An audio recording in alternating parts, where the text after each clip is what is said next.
Hay nombres que se escriben con tinta y nombres que se escriben con fuego. En los años 80, un joven brasileño llegó a Europa con una sola misión: ser el hombre más rápido que el ser humano hubiera visto jamás. No buscaba dinero ni fama. Buscaba ese instante de perfección donde el hombre y la máquina dejan de ser dos cosas distintas. Él no solo desafiaba a sus rivales, desafiaba los límites de la física bajo la lluvia y miraba a la muerte directamente a los ojos en cada curva.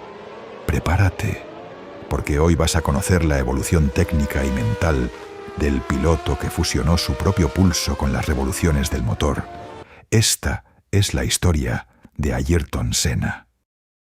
Todo empezó en Sao Paulo con un kart artesanal y un motor de 100 centímetros cúbicos.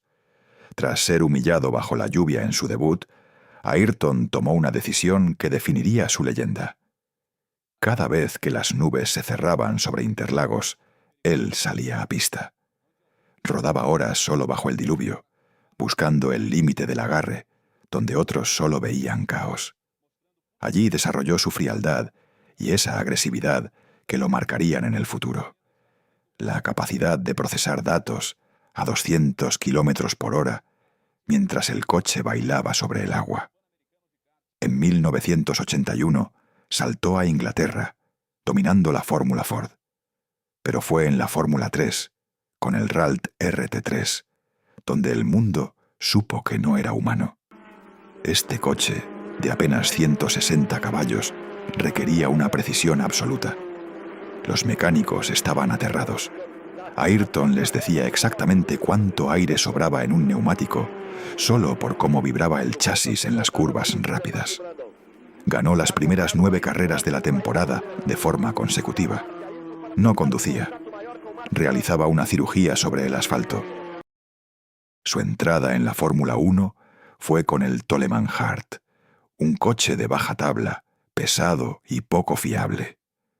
Pero en Mónaco 84, bajo una lluvia torrencial, Senna casi humilla a los gigantes de McLaren y Ferrari con ese hierro, remontando desde la 13ª posición hasta casi alcanzar a Prost antes de que detuvieran la carrera. En 1985 llegó al icónico Lotus 97T. Este era un coche de punta, pero indomable.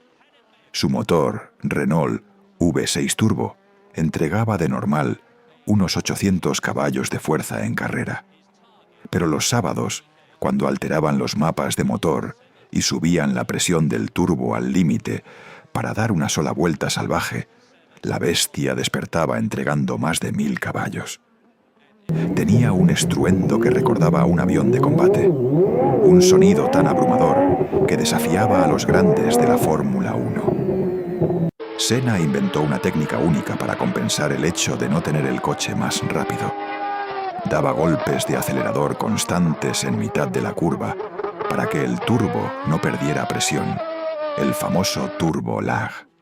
Con ese Lotus negro y dorado, Senna se convirtió en el rey de la lluvia en el circuito de Estoril, logrando su primera victoria y dejando al segundo clasificado a más de 1 minuto. Ayrton y el Lotus eran arte en movimiento, algo que no se había visto nunca.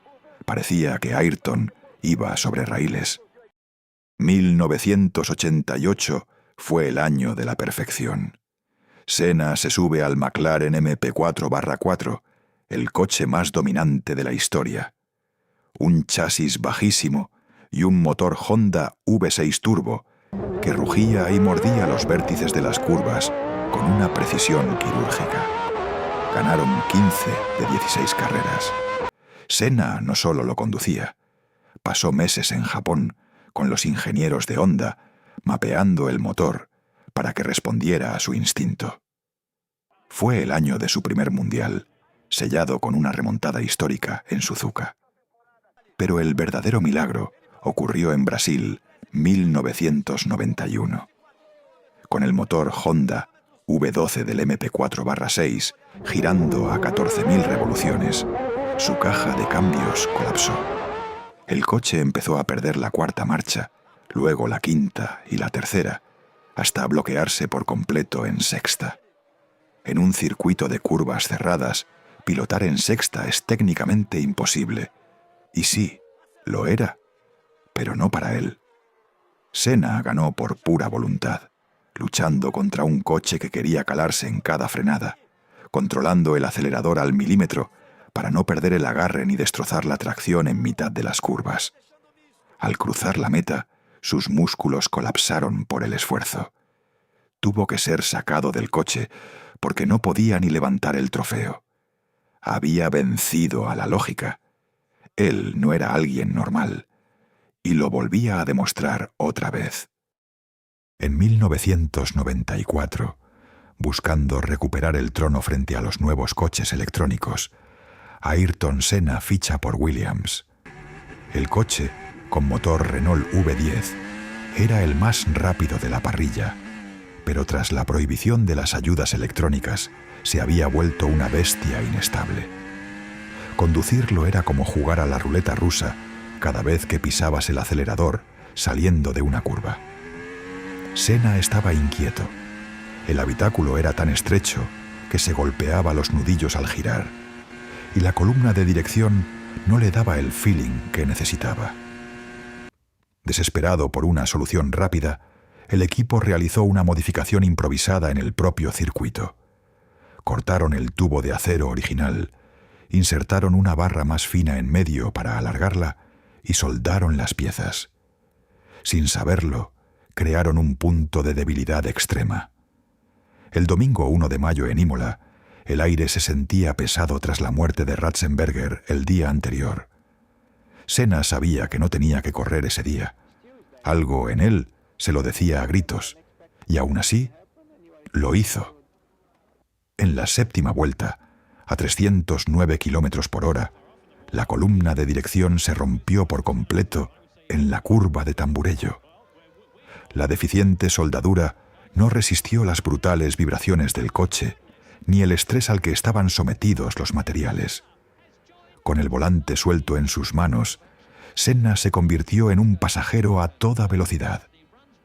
Pisó el freno a fondo, pero solo logró reducir la velocidad a 211 kilómetros por hora antes del golpe. El impacto contra el muro de hormigón fue seco, brutal. En ese mismo instante, la rueda delantera derecha se desprendió y una de las varillas metálicas de la suspensión salió proyectada como un proyectil, atravesando la visera de su casco de forma fatal. El rugido del motor se apagó y el circuito entero quedó sumido en un silencio ensordecedor.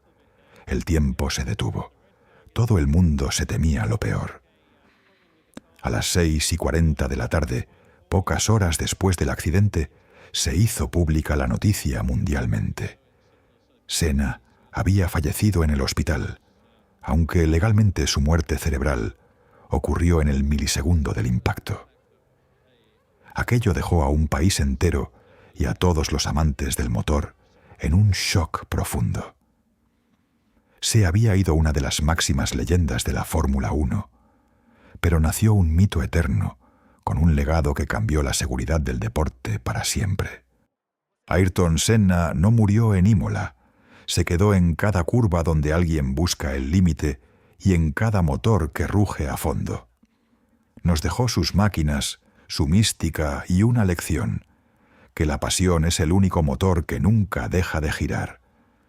Senna nos enseñó qué era la perfección, ese toque de obsesión y locura contenidas lo suficiente como para no morir en el intento. Senna nos enseñó que desde el barro se podía llegar a lo más alto. Cuéntame en los comentarios qué es lo que más te ha impactado de esta historia. Dime si ya la conocías y cuál quieres que sea la siguiente. Un saludo.